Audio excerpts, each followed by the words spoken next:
Dia Ramadana keessatti wanti guddaan jiru maaliif baleewwan kiyya soomana nama fursiisa dhiisuudhaan rabbii gabbaruudha jedha. Galgala hin nyaatin osoo hin niyyatin yoo ka oolu taate sooman isaa yoo aqliin isaa ka deemtu taate dulluminaan illee baaliga jechuun haddii buluugaa ga'u ballaguu jechuun dhiini heeyidha.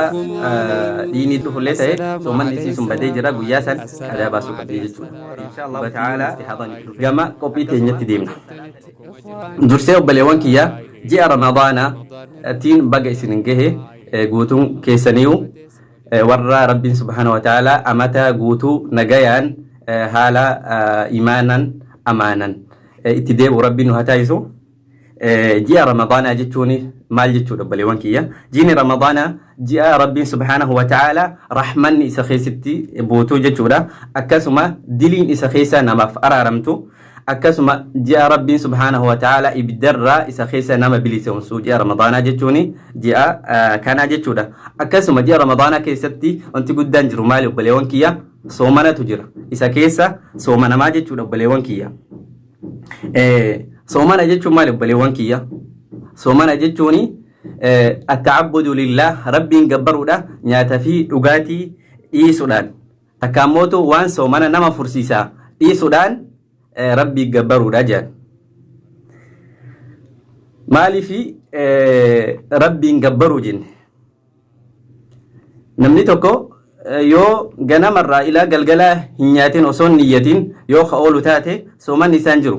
Takkaammoo doktorri haga magriibatitti waan nyaatin sooman yoo ka je'uun taate osoo hin niyyatin yoo akkasitti oolu taate haa nyaatullee dhiisu haa dhugullee dhiisu yoo hin niyyatin soomana jedhamu. Soomana jechuun nyaataa fi dhugaatii ta'ee waan soomana nama fursiisu niyyaa ibaadatiin takkaammoo niyyaa soomanaatiin oolutu soomana jedhamaa jechuudha obbaleewwan kiyya.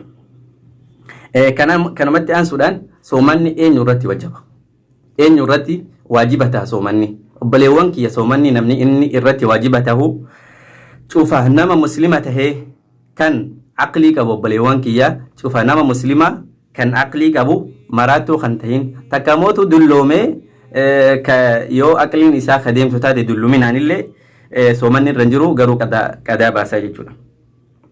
Akkasuma baaligiin nama haddii buluugaa gahee jechuudha. Muslima tahee akkasuma kan aqlii qabu akkasuma kan baaliga tahee baaliga jechuun haddii buluugaa gahu ballaguu jechuudha. Wanti ittiin ballagan ka amata 15 gahuudhaan takkaammoo rafee hirriba keessatti waan arguudhanii jechuudha obbaleewwan kiyya. Idan kuni waan silaa soomanni namarratti wajjabsiisuu jechuudha. Namni shartii kana qabu soomanni irratti waajiba tahaa jechuudha. Ammootu daa'imman irratti soomanni waajiba ta'a laa hin ta'u haga haddii buluugaa gaanitti. Walaakin immoo yasiixu min mutamayyin waajiba tahaa fi ni gahaan garagara obbaleewwan kiyya. Yoo soomane ni gaha daa'imni amata 7 yoo gahe. yoo haddii tamyiizaa gahe haddii tamyiiza jechuun maal jechuudha? An yafhama al-khitaaba wa yuhsina al-jawaab. Waan ati isa gaafattu si deebisee waan ati isaan jette sirra beekee deebii si deebisuu yoo ka danda'u taate idan adda waa baafate jechuudha. Yeroo kanatti amata 7 tahe ijoollee haadhaa fi abbaani soomana irratti ajajuun takkaammoo soomana irratti leenjisuun akkasuma salaata irratti illee leenjisuun barbaachisaadha obbaleewwan kiyya.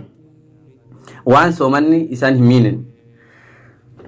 Amma gama biraatitti yoo ka deemnu taate soomanni namni irratti waajiba ta'uu kana eega jenne booda wanti soomana namarraa furu maali obbaleewwan kiyya?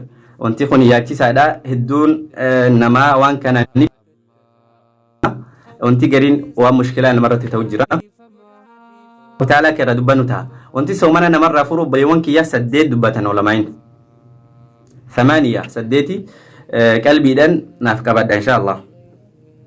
Takkaffaan maali? Aljimaacu fi nahaari Ramadaan. Guyyaa Ramadaana keessa guyyaa walqunnamtii saalaa godhuun sooma namarraa balleessa. Maaliif guyyaa jenna? Halkan keessa yoo kan raawwatu taate soomanni isaa hin badu jechuudha. Soomanni jiru halkan keessa aslan. Kanaaf guyyaa keessa yoo walqunnamtii saalaa akka godhu taate soomanni namaa ni badaa jechuudha. Akkasuma al-aklu wa shurbu muta'ammidan beekaa nyaatanii yoo ka dhugan taate obbaleewwan kiyya soomanni namaa ni bada. Beekaa maaliif jenna? namni irraan fidaan yoo kan nyaatee dhuguu taate soomanni isaa hin badu wanti irra jiru yeruma yaadate irra of qabee soomana isaa bakkaan gahutu irra jira soomanni isaa inshaallah fayyaa tahaa jechuudha. sadaffaan maali obboleewwan kiyya inzaalul maniyyi yaqadatan maniyyiin namarraa bahuudha yeroo dhagahanitti yeroo rafan osoo hin tahin rafanii manaama keessatti waa arguu osoo hin tahin haala dhageessuun maniyyiin sirra bahuudha. maniyyiin obboleewwan kiyya ulamaan akka irraa dubbatanitti hedduun keessan ni beeytanii garuu mootu akkuma ifa ta'uufin dubbadha.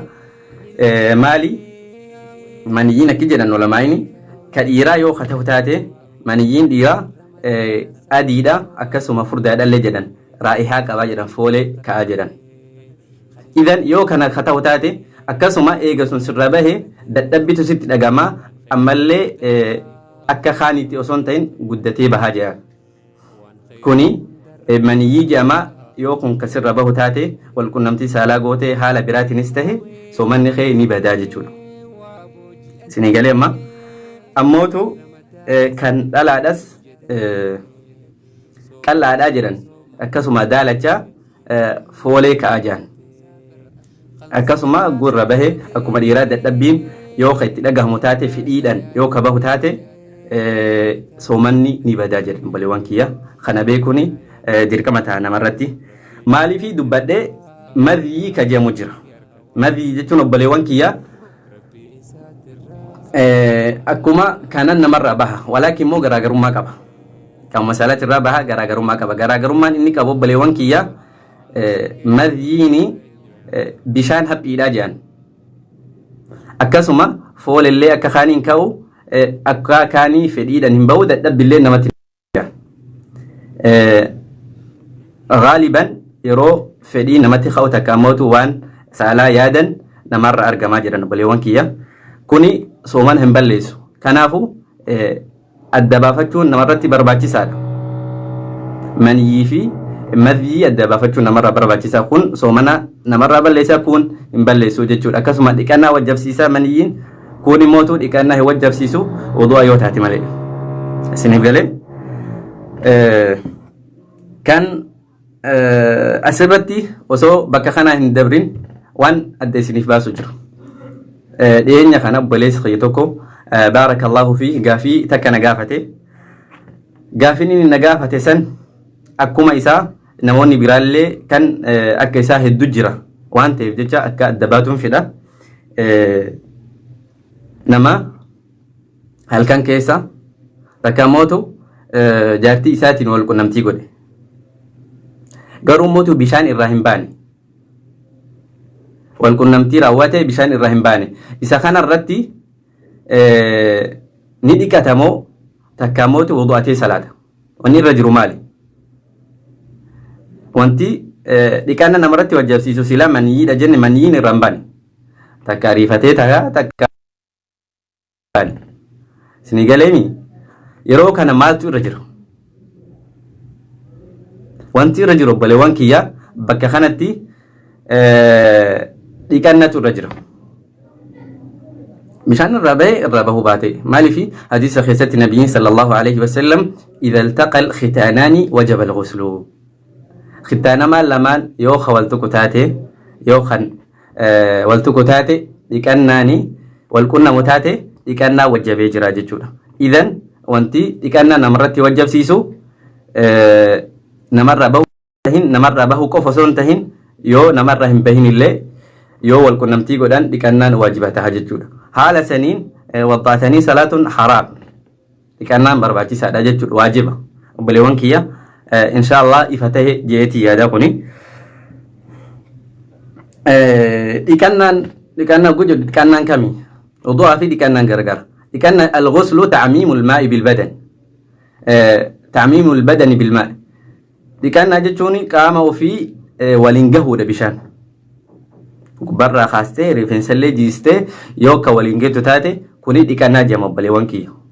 ammootu wudu'ni wudu'a wanti waajibni namarratti tahu eega maniyyiin namarraa bahe takka ammootu yoo wal qunnamtii godhan maali? واجبني بشان قام والسجهودا سنغالي بشان قام يوكا والجو تاتي غسلين سنين مرة كفجر أموتو سنن قبا سنن سمالي كن واجب وسنتين سننا ديكاتي أجو ديكاتشو رفدين تجتشو دا قام سالا كديته أكاسما وضوء akka yeroo salaata fadhachuu deemtutti waddaatee achi booda mataa kee dhiqattee cinaacha kee kamirgaa akkasuma kabitaallee baada sanii duraaf duuba kee dhiqattee bishaan waliin gahuu qabda jechuudha. Kun sunana yoo goote irra afdala walaakin immootu yoo kan akkas hin godhin illee taate wanti waajibni sirra jiru bishaan qaama kee guutuu waliin gahuudha. Yoo bishaan qaama kee guutuu waliin gahin Allah soomanni kee salaanni hin ta'u jechuudha. سنغالي مما وبلوان كيا أفرفان وانتي سومانا نمر رافورو الحقن المغذية مرفي بكانياتا بوتو بليكوسي داتو هاتو مرفي بكانياتا بوتو هاتو يو كفر أتوتاتي سومان نساني بداجة شو بلوان كيا أموتو مرفين بكانياتا همبوني سومانا نمر همفرتو جدا والله تعالى أعلم shanafaan maali marfee dhiigaa namni tokko dhukkubsatee yoo dhiiga ka fudhatu taate waan biraatiifis yoo ka fudhatu taate marfee dhiigaa sunillee soomana namaa ni furtii jedhan obboleewwan kiyya. Jahaffaanii bakka kanatti warroonni dubartootaa naa qalbeessa dhiiga haydii akkasuma dhiiga nifaasaa dhiiga haydiitii fi dhiiga baatiitii fi akkasuma dhiiga yeroo dahiinsaa jechuudha. Kunis yoo ka argamu taate soomanni namarraa badaa jechuudha. Yeroo kana keessatti soomanoon hin ta'u dhiigni baatiidhaa takka mootu dhiigni haydiidhaa dhiigni dahumsaa yoo itti dhufu taate soomanoon hin ta'u soomanarraa ilaa soomantee fakkeenya ganama soomantee magriiba duratti yooma xiqqoo yoo itti dhufu illee ta'e soomanni isii sun badee jira guyyaa san qadaa baasuu qabdi jechuudha.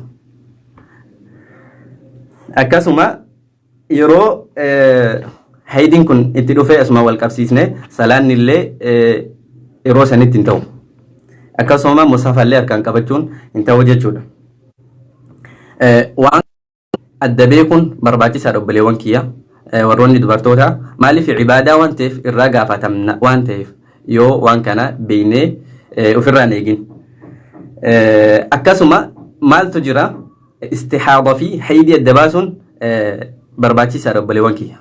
Maali warroota dubartootatiif hin jee maali yoo jettan istihaadaan soomana namarraa hin balleessu soomanuu qabdi dubartiyyoon istihaadaan itti dhufe akkasuma salaata illee dhiisuun qabdu akkasuma qaraatii quraana illee musafallee qabachuu dandeessi jechuudha.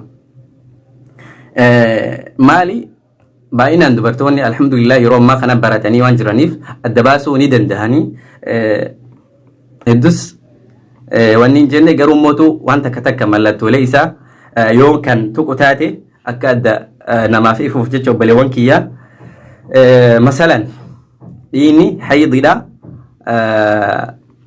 yeroo qaba nizaama qaba baatirraa haga dhufu qaba guyyaa 8 tahee guyyaa 7 tahee takka ni qannasa takka mootu needaa baatirraa namatti dhufa jechuudha. Amootu dhiigni istihaadaadha yeroo hin qabu. Idan kuni haydiidha kun istihaadaadha akkasuma foolee ka'a akkasuma furdaadhallee isinii galee ammootu dhiigni istihaadaadha obboleewwan kiyya yoo kanamarraa bahu taate diimaadhaa jedhan akkasuma qal'aadhallee jedhan akkuma dhiiga kaaniti ni qallatallee foolii hin qabu jedhan. Idan kuni kan amma foolii hin qabne kun kan akkasuma qal'aan kuni soomana namarraa hin balleessu jechuudha. Yoo kun ketti dhufu taate soomana isii guutuun barbaachisaadha. Waan kana bakka kana ibsuu kiyya osoo hin tahin akka dubartoonni garigariin of yaadattuuf yoo hin beekne akka barattuuf waan kana beekanii ijoollee ofii barsiisuun barbaachisaadha. Obboleewwan kiyya ibaadaa waan ta'eef jecha soomanni islaamummaa keessatti akkasuma salaanni illee islaamummaa keessatti wanti islaamummaan irratti dhaabamtee waan kana waan ta'eef yoo waan kana ofirraa hin beekini hin ta'u jechuudha obboleewwan kiyya. Saddeettaffaan obboleewwan kiyya torbaffaan خروج الدم من الصائم إني نمر بهود تربفان نما سوما نرى إني يوكا بهتاتي كوبادان كوباتي guyyaa ramadaanaa keessa yoo ka kobbatu taate soomanni isaa badee jira. Takka ammootu namaaf yoo ka kennu taate nama dhukkubsateef jechuudha ka waraabu taate soomanni isaa ni badaa jechuudha. Ammootu dhiini yoo ka bahu taate fedhiidhaan maletti osoo ati hin fedhin akka funyaan si funuunuu fa'a akka ilkaan sirraa cabee dhiini si dhiiguu fa'a kuni soomana hin balleessu jedhan. Wanti balleessu kan ati fedhiin ofirraa baastuu jechuudha akka hijaama fi koobaa gochuu fi akka namaa fi dhiiga kennuufaa jechuudha. Saddeettaffaan maali obbaleewwan kiyya attaqayyu camdan beekaa haqqisu beekaa of haqqisiisu takka namni beekaa of haqqisiise soomanni isaa ni badaa jechuudha. Ammootu yoo beekaa hin haqqisin yoo kan giddiidhaan irra bahu taate haala inni of dhoorkuun takka ammootu fedhii isaati malatti yoo irra bahu taate soomanni isaa hin badu jechuudha. Kun obbaleewwan kiyya wantoota soomana namarraa balleessanii beekuun barbaachisaadha akka soomanni keenya fayyaa ta'uuf jechuudha obbaleewwan kiyya. Ammootu wanti soomana namarraa hin balleessine kan namoonni gariin soomana ni balleessa jedhee yaaduu malu keessa tokko hancuufa gadi liqimsu. Hancuufa gadi liqimsuun soomana namaa hin balleessu jedhan. Ammootu yoo akkee furdaa ka ta'u taate soomana tufuun barbaachisaadha jedhan. Tufuun waajiba tahaa jedhan. Akkasuma wantoota soomana namaa hin balleessine keessa maajuuna fayyadamuu. Maajuun illee soomana hin balleessu garuu mootu eeggachuun barbaachisaadha akka gadi hin tarree jechuudha obbaleewwan kiyya. Kan biraa obbaleewwan kiyya maali nyaata dhandhamanii ilaaluu fa'a. Dhandhamtee nyaata tokko yoo halaaltu taate soomana hin balleessu jedhan. Haajadhaaf yoo nyaata dhandhamtee ilaalte akka soogiddi itti xiqqaatee irra guddatee wantoota akkasii sanfaa yoo halaaltu taate soomanni hin baduu jedhan garuu mootu gadi liqimsuu hin qabdu. Kan biraa maali jaartii ofii dhungatu fa'a. Jaartii ofii yoo jaartii ta'e yoo ka dhungatu taate soomanni keessirraan badu. Garuu mootu nama uf qabuu danda'uufi. Yoo ka uf hin qabne taate dhungachuun hin barbaachisu jechuudha. Yoo kan maniyyiin irra bahu taate sababa dhungachuu saniitiif soomanni ni bada waan ta'eef. Kana obbaleewwan kiyya wantoota kanneen adda baasnee irraa eeguun nurraa barbaachisaadha. Ammootu gama biraatitti yoo adeemnu taate thaqaafaa islaamaa waan jedhamu jiini ramadaana sadarkaan inni islaamummaa keessatti qabu maali? Akkasuma yoom waajiba ta'e sanaa kam keessa waajiba ta'e kana beekuun barbaachisaadha. Waan biraatu nu beekna waan ta'eef taphattoota kubbaa fi akkasuma wantoota hedduu beekna garuu mootu islaamummaa keenya wantoota arkaan islaamaa beekuun barbaachisaadha. Soomanni islaamummaa keessatti ruknii afuraffaadha. Salaatatti aanee jira. Izan namni soomana beekaa kadhiisu taate soomanni islaamummaa keessaa qooda takka hin qabu jedhan. Ni kafaraa jedhan obbaleewwan kiyya. Kanaafuu soomanni islaamummaa keessatti gahee guddaa qabaa jechuudha. Yeroon inni waajiba ta'e islaamummaa keessatti fi sanati thaniyati thaminati min al-hijra. Sanaa saddeettaffaa keessatti waajiba ta'e jedhan hijra irraa. Ergama rabbi sanaa lammaffaa irratti waajiba ta'e saddeettaffaa osoo hin ta'in sanaa lammaffaadha. Ergama rabbi sallallahu alaihi wasallam soomana meeqa soomane yoo jenne ergama rabbi sallallahu alaihi wasallam soomana 9 dhaqqabee jechuudha jireenya isaa keessatti. Gama biraatiin soomanni seenuun maaliin beekama? Soomanni seenuun obbaleewwan kiyya wanni ittiin beeknu tokkoffaa waa lamaan beekna. Tokkoffaa baatiin mul'atudha. Yoo baatiin kan mul'anne taate wanni ittiin beeknu guyyaan 30 guutuudha. Shaabaan yoo 30 guute baatiin ramadaanni soomanni seenee jechuudha. Ammootu gama biraatti yoo adeemnu taate soomana keessa ji'a ramadaanaa kana keessa ji'a kabajamaa kana keessa dalagaan silaa nuti dalaynu maali? Dalagaan rabbitti nu dhiyeessitu yoo jennee halaallu taate dalagaan rabbitti nu dhiyeessitu dalagaan gaggaarii guutuu dalaguun barbaachisaadha soomana keessatti. Waan rabbiin si laaffise halkan dhaabbatu haa ta'u sadaqaa kennatu haa ta'u khayritti nama ajaju haa ta'u hamturra nama dhowwuu haa ta'u haadhaa fi abbaatti tola ooluu rahima kee silaa gochuu jechuudha sufachuu akkasuma namaaf irra dabru kanaafi wantoota kana kanniin dalaguun barbaachisaadha. Akkasuma qaraatii quraanaa ji'a kana keessa osoo yeroo mara keessa barbaachisu ji'a kana keessatti sadarkaa guddaa qaba. Maaliif quraanni ji'a ramadaanaa kana keessa bu'ee waan ta'eef kun immoo sadarkaa isaati irratti qajeelchaa jiran. Nabiin sallallahu alaihi wasallam ji'a ramadaanaa kana keessa ajwadu maa yakuun irra arjaa yeroo inni tahu irra arjaa yeroo rasuulli sallallahu alaihi wasallam akkaan arjoomu ji'a ramadaanaa kana keessa jedhan. Akkasuma jibriili wajjiin qur'aana qaraa jedhan mudarasaa godhaa jedhan rasuulli sallallahu alaihi wasallam ji'a ramadaanaa kana keessa. Imaamu Zuhriin rahimahullahu ta'ala maal jedhe ramadaanni yoo kaseenu taate dalagaan dalagamu tilaawatul qur'aan qaraatii qara'uudhaa jedhan dalagaa caccaaltuun wanti sila dalagamu qabu qur'aana qara'uudhaa jedhan. Akkasuma wa ixaamu xaam nyaata nama nyaachisuudha jedhan. Kanaafuu yatiima to'achuun rakkataa to'achuun nyaata nama fursiisuun barbaachisaadha jechuudha. Khayrii guddaa qaba waan ta'eef gariin culamaadha ramadaana keessa inuun rafu halkan maaliif qur'aana qara'a waan ta'eef khayrii isa keessa jiru kana saammata waan ta'eef. Imaamu Shaafi'iin rahimahullahu ta'ala marraa 60 qur'aana ramadaana keessa qur'aana buusaa jiran. إمام الشافعي رحمه الله تعالى أنا في أتيو مال رمضان كيسا هجم كرانا هجم كراو كرور فن ستين قدي سوبلي وانكيا على الأقل مراتك بوسم برباتي سادة جتودا كيساو يرو كينيا خنا خيستي يرو كورونا خنا خيستي ممكن رمضان يكوني آخر عمري كينا تهو ملوانتي جتشا سامتو مرباتي سادة يرجعلا كلام ربي تيوانتي جتشا رمضان كان وان برأسه انتهن ورون السلف صالحة أكا خينيا خنينو وانتو تقرقرة لمن ورون علمي برسيسو علمي مفيد آبي قام عبادات التدبير قام قراتي قرآن التدبير نتو سياسة خنرة ساعتي خينيا قواني قرآن في دبرسينو وبلي وان كيا وان كان خيستي قلبي خينيا وفتواتشون نورا برباكي ساداجي تشون مالي في نبيين صلى الله عليه وسلم ما جاء صومني في أكسما قرآني رجعنا مفبهني جران أكسما من قدوم ما نمفربتني جران قويا كيامدا صومني مالجا يا ربي قويا أكإني وان فدرة إسكا بجرا كنافو من قدوم ما نداب سيسي جران أكسما قرآني اللي مالجا هل كان كيسا الربا الرئيس خوته يا ربي من قدوم ما نداب سيسي جران dalagaan biraakum nuti dubbannee turre soomana nama fursiisuudha jenne.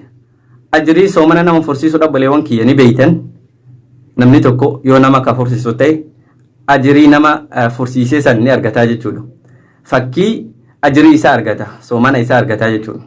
Gabaabaadhaan karaa gabaabanati ajrii guddaa argachuu dandeessaa jechuudha. Waan dandeettan tamira takkatti illee maan taane khayrii kanatti fayyadamee jechuudha baleewwan kiyya.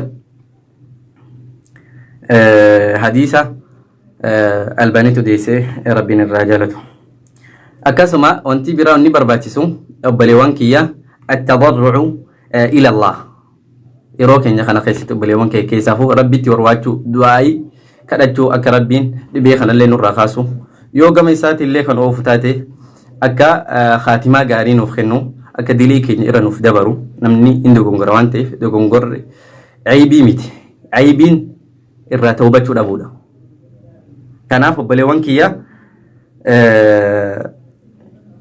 du'aa'ii kadhachuun barbaachisaadha. Tawbaan ji'a kana keessa kadhachuun barbaachisaadha jechuudha obboleewwan kiyya. Halkan keessa tahee akkasuma yeroo furuudhaaf deeman sanitti du'aa'iin namaa ni awwaatamti waan ta'eef obboleewwan kiyya.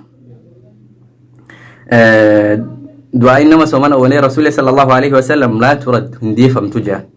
ممكن روسنتي وانا تخدت سنسيف أو تمتي ممكن يموتوا جوياك عمتيف أول سيف خاهم تيجا كان أفو بلوانكيا سنين رجع بسا سنين رتي رسي جاء رمضان كان دلقا خير الآن أكد برسنو أكد وعي قرنو سنين داما أموتوا قام براتي يخدي بوتاتي نموني جيوتا akkasuma guyyoota amatoota dabre keessatti dilii dalaguu turte irraa dhaabbadhuuti ji'a ramadaanaa kana keessatti gama rabbii deebi'i tawbaa rabbitti deebi'i rabbiin subhaanahu wa ta'ala sirraa qeebalaa akhiiran wanni dhaamu yoo jiraatu taate soomana keenya haa eeggannu mumkin soomana kana malee kabiraatitti deebuu dhabutu mala akkuma isin argaa jirtan obboleewwan kiyya arraba keenya haa qabannu soomana jechuun nyaataaf dhugaatii dhiisoo qofa osoo hin tahin arraba ofiillee hamaa fi wantoota garaagaraatirraa kijibarraa wantoota garaagaraatirraa yoo hin qabin soomanni namaa fayyaan ta'u jechuudha. Kanaafuu obboleewwan kiyya insha Allah ta'ala rabbiin nagayaa nuuf haa kennu dhibee kanarraa nagaa nu haa taasisu galatoomaa waan dhaggeeffataniif. Assalaamu alaikum wa rahmatullahi.